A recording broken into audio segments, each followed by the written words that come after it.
I've been asking myself quite some very important questions over the last few weeks. I haven't been doing lots of videos or anything, but I have been very, very active. And today's vlog is all about that.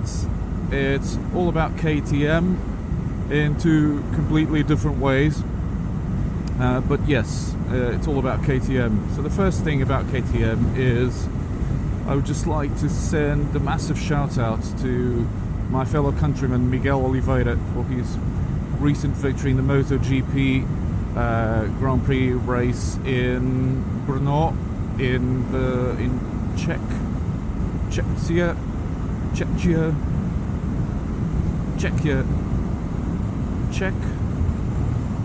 former Czech Republic.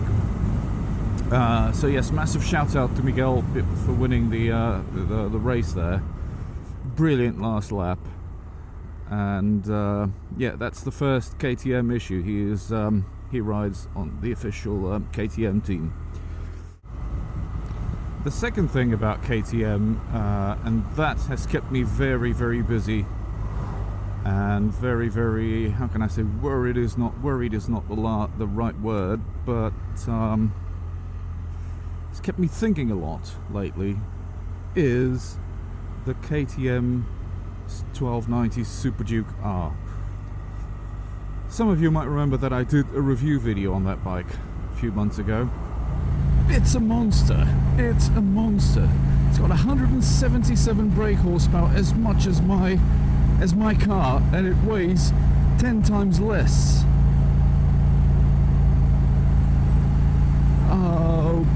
Oh man. You should see the grin on my face right now. What a fabulous bit of twisties, and what a fabulous bike to do them on. Oh my god. This is my new all-time favorite bike. It has to be this one. And at the time I said that it was my new favorite bike, which is true to an extent. And you know, the thought of buying it has been in the back of my mind since that day. It's a very expensive toy, but yeah, the thought just started creeping up to my conscious mind, and at some point I decided I had to deal with it. So I decided at some point to buy the bike. So I booked a second test ride, and this time I didn't take any cameras, nothing, just me and the bike. And so I did a second test ride, and if anything, my feelings for the bike only grew stronger. And so yes, I decided to go for it and buy the bike.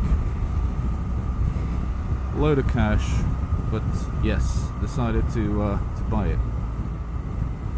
And then that's when I started thinking about the GT, and it's amazing, because as much as I like the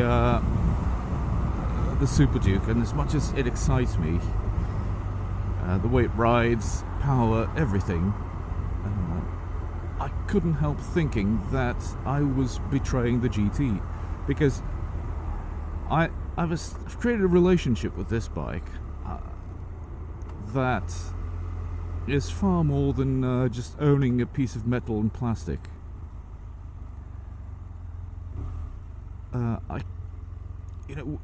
When we buy a bike, nobody buys a bike. I think that nobody buys a bike for, logical and rational reasons. You buy a motorcycle because you feel emotionally about it. So you buy the motorcycle you like, the motorcycle you want, you crave. And that would be the case with the SuperDuke. I want that bike. I like that bike. I want it. And I thought that Well, from a practical point of view, it's not as practical as this bike, as the GT. I could still whack some panniers on it, or just carry a backpack with all my shit when I commute to work. It's perfectly doable. So there was no valid reason for me not to buy it. But then I started questioning my decision, not because of the money involved, but because I can't afford both. That meant I could not have the GT anymore. And that thought really knocked me out, not having the GT. So I went from a high moment where I decided I was going to buy the SuperDuke to another high moment when I decided that I was not going to buy the SuperDuke and that I was going to keep the GT. It really is funny, the relationship I created with this machine.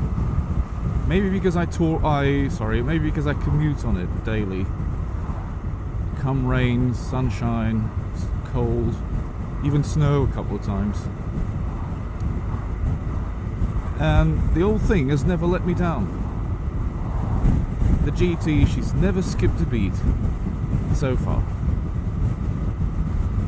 And she's taken me everywhere I needed to be. And I want her to keep doing that. And another thing is, and this was brought up by, and I felt that when I did the test rides, both of them. But the second time round, I was more aware of it because of some comments that some guys made on my review video, saying that I was not even using 3% or 2% of the bike's potential, which is true. Because the thing is just too powerful. You can't use it to its full potential on the road. You get in trouble very, very quickly, either because you'd be speeding or because you'd be crashing, on the first turn. So I really think it's impossible to use all that power, all that torque, use it to its full 100% potential on the road. So it's true, I admit that. But with the GT, although it still has it's still a powerful machine. It's not a super fast machine by any means, but I can use it to virtually all its potential, and that gives me a lot of fun. So today I'm in a slow ride mood. I'm in a kind of lazy ride mood. And she deals with it very, very well. She doesn't complain. But when I'm on a more spirited mood, and I just feel like filtering or overtaking or going faster or something, it does it as well. And I can use it, I can go up and down through the gearbox. I can use virtually every bit of the rev range, which is something I could not do on the SuperDuke, maybe because I'm that bad a rider. So after a few weeks of intense internal debate on whether I should or should not buy the SuperDuke, the buy side won initially, but then the not buy side won in the end, and I'm going to keep the GT. So yes, this was just kind of getting it out of my chest, and